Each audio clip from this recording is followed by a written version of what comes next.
কাজের প্রকল্পে গান্ধীজির পরিবর্তে রাম নাম।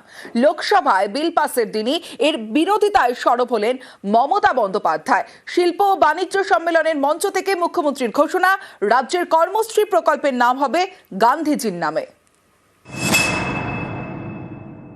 Father of the nation, Narega program in the name of Gandhiji.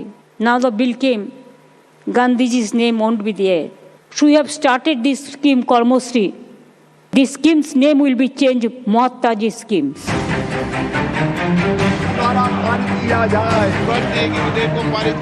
100 দিনের কাজের প্রকল্প নিয়ে নতুন আইন আনছে কেন্দ্রীয় সরকার। বৃহস্পতিবার বিল পাশ হলো লোকসভায়। এতদিন এই প্রকল্পের নাম ছিল Mahatma Gandhi national rural empowerment guarantee act, সংক্ষেপে মনরেগা। নতুন বিলে প্রকল্পের নাম বিকশিত ভারত গ্যারান্টি ফর রোজগার অ্যান্ড আজীবিকা মিশন গ্রামীণ, সংক্ষেপে ভিবিজি রামজি। 100 দিনের প্রকল্প থেকে গান্ধীজির নাম বাদ দিয়ে এভাবেই কৌশলে রাম ঢোকানো হয়েছে। এই অভিযোগে সরব বিরোধীরা। বৃহস্পতিবার কলকাতায় শিল্প বাণিজ্য সম্মেলন থেকে এ নিয়ে সুর চড়ান মুখ্যমন্ত্রী মমতা বন্দ্যোপাধ্যায়। রাজ্যের কর্মশ্রী প্রকল্পের নাম গান্ধীজির নামে করার কথা ঘোষণা করেন।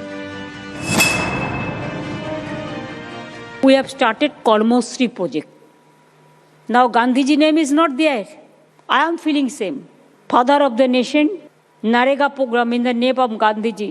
Now the bill came, Gandhiji's name won't be there. So we have started this scheme, Karmosri. This scheme's name will be changed, Mahatmaji scheme. If you don't give respect to Mahatmaji, we will give respect. I want long life for Prime Minister, but I am sorry to say, please don't do anything wrong which may give you the backlash. Became the Chief Minister, I went to Singapore. That the rumor that Bengal is a lost case, they don't have any capacity, nothing. They have lost all the glory. Only they wanted to defame Bengal. From that day it was a challenge. We will show one day that Bengal will lead the world. ধনধান্য অডিটোরিয়ামে শিল্প বাণিজ্য সম্মেলন, business and industry conclave. এই অনুষ্ঠানের মঞ্চ থেকেই কেন্দ্রের বিরুদ্ধে মুখ্যমন্ত্রীর সুর সপ্তমে। From GST 20,000 crores is being cut off from my state. What is the answer? Documented fact that government of India has admitted on the floor of parliament 2 lakh crores of fraud has happened due to GST. We have already set up more than 200 industrial park. এটা বানালে from jute industry to যারা ধান উৎপাদন করে, পুরুলিয়া ইস্পাত বিক্রেতা থেকে শুরু করে সুন্দরবনের মধু, সবাই কিন্তু এর সুবিধা পাবেন। ট্রান্সপোর্ট খরচা কমবে, ছোট ছোট খুচরো বিক্রেতারা আপনারা লাভবান হবে। কলকাতা এবং শিলিগুড়িতে দুটো trade and export facilitation centre প্রতিষ্ঠা করব। জাতীয় আন্তর্জাতিক বাজারে যা বিক্রি হয় সবটাই এই এক্সপোর্ট সেন্টারের মধ্যে দিয়ে আপনারা চ্যানেলাইজ করতে পারবেন। জিআই ট্যাগ পাওয়া বাংলার সব আইটেম থাকবে। সিঙ্গেল উইন্ডো ইন্টারফেস, যেখানে ব্যবসা সংক্রান্ত কোনো সমস্যা নিয়ে আসলে দ্রুত সমাধান করা যায়। One small businessman, every time if you disturb through agencies, how the business will go off? Always they are afraid, they are scared.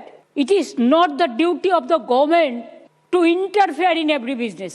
We want freedom for the industry also. If any opportunity comes, I can.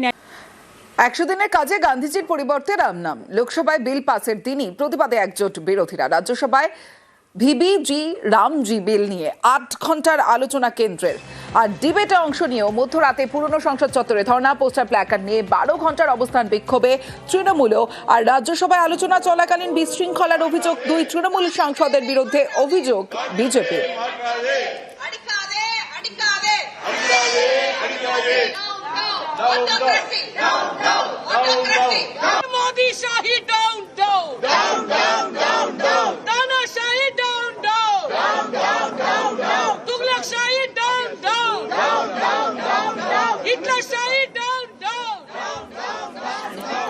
নামের বাহানা দিয়ে এর সম্ভাবনাকে, এর কাজের ক্ষেত্রকে অনেক কমিয়ে আনলো এবং তারপরে আস্তে আস্তে এটা উঠিয়েই দেবে। যেভাবে ওরা চলছে এবং মানুষের প্রতি যে অন্যায় ওরা করতে চলেছে, যেভাবে ভাবজি রামজি করেছে, গায়ের জোয়ারি একতরফা ভাবে বিরোধীদের কোনো পাত্তা না দিয়ে সেটা ওদের উইথড্র করতে হবে। অ্যাটিটিউডের আমরা প্রচন্ডভাবে ধিক্কার জানাই। टीएमसी क्या कर सकते हैं पश्चिम बंगाल की जनता भाली भांति जानते हैं, लेकिन पूरा संसदीय परंपरा को तोड़ करके टीएमसी का 2 महिला सांसद ने पीछे से नड्डा जी का सीट की तरफ जाने का जो कोशिश किया ये निंदनीय है।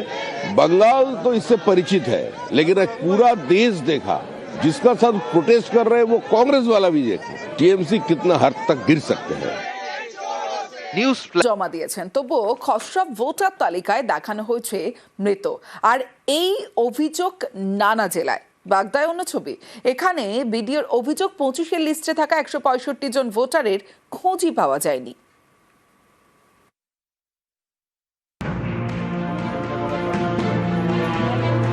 ইনি মায়া দলুই বর্ধমান শহরের পাঞ্জাবি পাড়ায় থাকেন। তার দাবি এসআইআর ফর্ম ফিল আপ করেছেন, কিন্তু খসড়া তালিকায় তাকে দেখানো হয়েছে মৃত।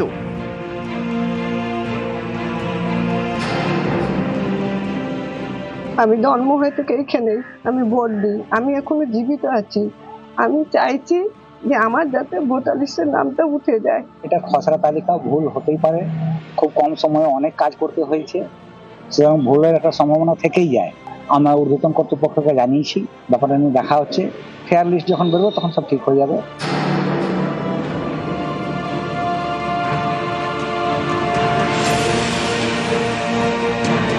তো ভোট দিয়েছি, গত সালও ভোট দিয়েছি। আমি কী করে হয়েছে আমি সিস্টেম তো আমি জানি না। মা বাবা দাদা বৌদি সবার হয়ে গেছে, আমার নামটা হয়নি। এটা কারেকশন করা যাবে, কোনো অসুবিধা নেই। তা অপশন গভর্নমেন্ট দিয়ে রেখেছে সবাই জন্য।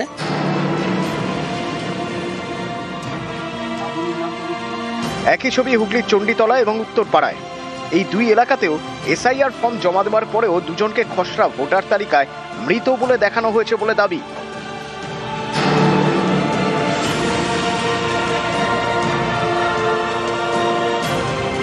আমি এসআইআর ফর্মের জন্য তামিলনাড়ু থেকে বাড়িতে গিয়েছি, যাওয়ার পরে সব কিছু ইয়ে করে জমা টমা দিয়েছি। ওখান থেকে আমাকে মৃত ঘোষণা করছি, কিন্তু এটা কেমন করে হয়? উত্তর 24 পরগনার বাগদায় অন্য ছবি। সিন্দ্রানী এলাকার 24 নম্বর বুথে 490 জন ভোটার। 2025 সালের জানুয়ারিতে প্রকাশিত ভোটার তালিকায় তাদের নাম আছে। বিডিওর দাবি এর মধ্যে 165 জনের বাড়িতে এসআইআর ফর্ম দিতে গিয়ে তাদের খোঁজ পাননি বিএলও।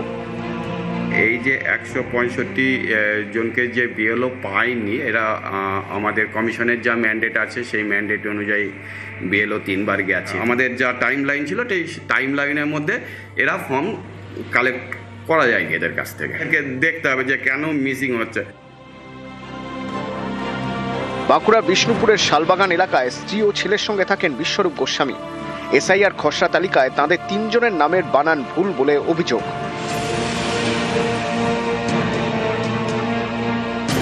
নিউজ 18 বাংলা। এবার হাবড়ার খবরের দিকে নজর রাখতেই হবে, কারণ এসআইআর খসড়ায় জালিয়াতির কীর্তি ফাঁস হাবড়ায়। পাশের পাড়ার বাসিন্দাকে বাবা দেখিয়ে ফর্ম জমা। 2002-এর ভোটার তালিকায় বাবার নাম না থাকায় এই কীর্তি কিন্তু কিভাবে পুরো ঘটনা সামনে এলো, তারপর কি ব্যবস্থা নেওয়া হলো জানবো। জিয়াউল আলম রয়েছে আমার সঙ্গে। জিয়াউল, দেখো, এসআইআর একেবারে খসড়া তালিকা ইতিমধ্যেই কিন্তু নির্বাচন কমিশন তারা ওয়েবসাইটে বার করেছে। ফলে তখনই দেখা যাচ্ছে এক ব্যক্তির জালিয়াতির কথা, অর্থাৎ গণেশ দাস তার এপিক নম্বর ব্যবহার করে রাজকুমার দাস, তিনি কিন্তু এই গণেশ দাস তিনি কিন্তু এই তার বাবাকে পরিচয় দিয়ে গণেশ দাসের নাম করে বা এপিক নাম্বার ব্যবহার করে তিনি ভোটার লিস্টে নাম তুলেছেন। এখানেই বাদ যাচ্ছে, অর্থাৎ এই রাজকুমার দাস গণেশ দাসের ছেলে, তার স্পষ্ট বক্তব্য যে সবটাই জালিয়াতি হয়েছে এবং তারা যখন এই নতুন করে খসড়া তালিকার সামনে আসে তখন নজরে আসে এবং তখনই বিডিওর কাছে কমপ্লেন করে যে তার বাবার নাম ব্যবহার করে এই গণেশ দাসের নাম ব্যবহার করে রাজকুমার দাস তিনি এই নাম তুলেছেন। কিভাবে নাম তুললেন, কার গাফিলতি তুললেন, ইতিমধ্যেই কিন্তু সবটাই জালিয়াতির অভিযোগ তুলে ইতিমধ্যেই কিন্তু বিডিওর কাছে অভিযোগ দায়ের হয়েছে। বিডিও ইতিমধ্যেই তদন্ত শুরু করেছে যে কিভাবে রাজকুমার দাস এই গণেশ দাসের এপিক নাম্বার ব্যবহার করে কোথা থেকে পেলেন, সবটাই তদন্ত করে দেখা হচ্ছে। আমার বাবার নাম গণেশ দাস, রাজকুমারের বাবার নাম গণেশ দাস। আমার বাবার যে ডকুমেন্টস সেটা ওর ভিতরেই দেখা যাচ্ছে। রাজকুমার দাস এ কি আপনার ভাই বা দাদা কেউ? না, আমাদের পরিবারের কেউ না। চেনেন তাকে? হ্যাঁ, একই পাড়ায় বাড়ি। বিডিও অফিসে গেলেন, কি বললো? ভিডিওতে জমা দিলাম, ভিডিও দেখলো, ভিডিও বললো আমরা দেখছি এটা কি ব্যাপার, কি বৃত্তান্ত, কি ভুল ত্রুটি আছে সেগুলো ওরা দেখবে। আপনার কয় ছেলে মেয়ে? কানাই, বিশু, তিন ছেলে। রাজকুমার দাস বলে কাউকে চেনেন আপনি? আপনার ছেলে রাজকুমার দাস চিনিনি তো। কতদিন আগে এই দেশে আসছেন? আমরা বহুদিন আগে আসছি, এই যে বন্যাই ছিল না যখন, তার আগে আসছি। ভোটার কার্ড কবে হয় এখানে আপনাদের? সেইটা আমি বলতে পারলাম না। আপনার স্বামীর নাম? গণেশ দাস। বিশু দাস একটি অভিযোগ করছে যে তার বাবার ভোটার কার্ড এপিক নাম্বার ব্যবহার করা হয়েছে, এটা কি আপনি জানেন? না। অন্যদিকে আবার খসড়ায় জীবিত হলেন মৃত নিমতার বাসিন্দা, ভোটার আতঙ্কে রীতিমতো। এসআইআর ফর্ম ফিল আপের পরেও গড়মিল। দমদম উত্তর বিধানসভা কেন্দ্রের ভোটারের এমনই অভিযোগ, কিন্তু তিনি ফর্ম ফিল আপ করেছেন, তারপরেও জীবিত হলেন মৃত। এরপর তিনি কি করবেন, স্বাভাবিকভাবেই একটা আতঙ্ক কাজ করছে। জানবো, অনুপ রয়েছে আমার সঙ্গে। অনুপ, নিমতা জীবিত ব্যক্তি মৃতের তালিকায় নির্বাচন কমিশনের ভূমিকা, সেই ভূমিকা নিয়ে কিন্তু ইতিমধ্যেই শাসক দলের পক্ষ থেকে প্রশ্ন তোলা হচ্ছে। 110 উত্তর দমদম বিধানসভা কেন্দ্রের 122 নম্বর পার্টের ভোটার জি বলি কিন্তু নির্দিষ্ট সময়ের মধ্যে এসআইআর ফর্ম অনলাইনে তিনি ফিল আপ করেছিলেন, অফলাইনে ফিল আপ করেছিলেন, বিএলওর কাছে গিয়ে কিন্তু পরবর্তী ক্ষেত্রে জমা পর্যন্ত দিয়েছিলেন। সেই ফর্ম কিন্তু সঠিক গণ্য স্ট্যাম্প মেরে পরবর্তী ক্ষেত্রে কিন্তু করে ফেরত দেন। এরপরেই জি বলি দেখতে পান যে তার নাম খসড়া তালিকায় নেই, বরং তার নাম উঠে গেছে নির্বাচন কমিশনের প্রকাশিত মৃত ভোটারের তালিকায়। এরপরেই তিনি চিন্তিত হয়ে পড়েন, আতঙ্কিত হয়ে পড়েন। তারপর তিনি তার স্বামী ফর্ম ফিল আপ করেন এবং তিনি দাবি করেন স্বামী ফর্ম ফিল আপ করলে তার মৃতের তালিকা এসেছে। এখন কি করণীয় তিনি কিন্তু বুঝতে পারছেন না। নির্বাচন কমিশনের ভূমিকা সেই নিয়ে প্রশ্ন তুলছে। অন্যদিকে শাসক দলের পক্ষ থেকে গোটা বিষয় দিয়ে কিন্তু নির্বাচনের কমিশনের ভূমিকা নিয়ে প্রশ্ন তুলছে। ইতিমধ্যে কি করবে তিনি আতঙ্ক হয়ে পড়েছেন, বুঝতে পারছেন না। আমি জীবিত মানুষ, সেই ফর্ম আমি ফিল আপ করেছি, তারপর আমার মৃত পড়ে এসেছে। আমি জানি না আমাকে কি করতে হবে, আমি প্রচন্ড সমস্যায় আছি। আমি যে জীবিত সেটার জন্য আমাকে প্রমাণপত্রের জন্য আমাকে এখন দৌড়াদৌড়ি করতে হচ্ছে। সিইও অফিসে কেন্দ্রীয় নিরাপত্তা চেয়ে চিঠি, কেন্দ্রীয় বাহিনীর নিরাপত্তা চেয়ে চিঠি কমিশনের, কেন্দ্রীয় স্বরাষ্ট্র মন্ত্রকে চিঠি, নির্বাচন কমিশনের এসআইআর বিক্ষোভের জেরে কেন্দ্রীয় বাহিনী চেয়ে চিঠি।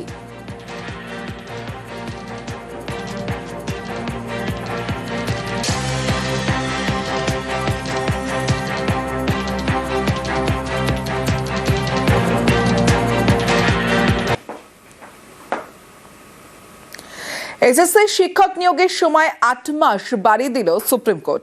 31শে ডিসেম্বরের পরিবর্তে 31শে অগস্ট পর্যন্ত সময়সীমা বেঁধে দিল শীর্ষ আদালত। ততদিন পর্যন্ত কাজ চালিয়ে যেতে পারবেন বাতিল হওয়া প্যানেলের যোগ্য শিক্ষকরা।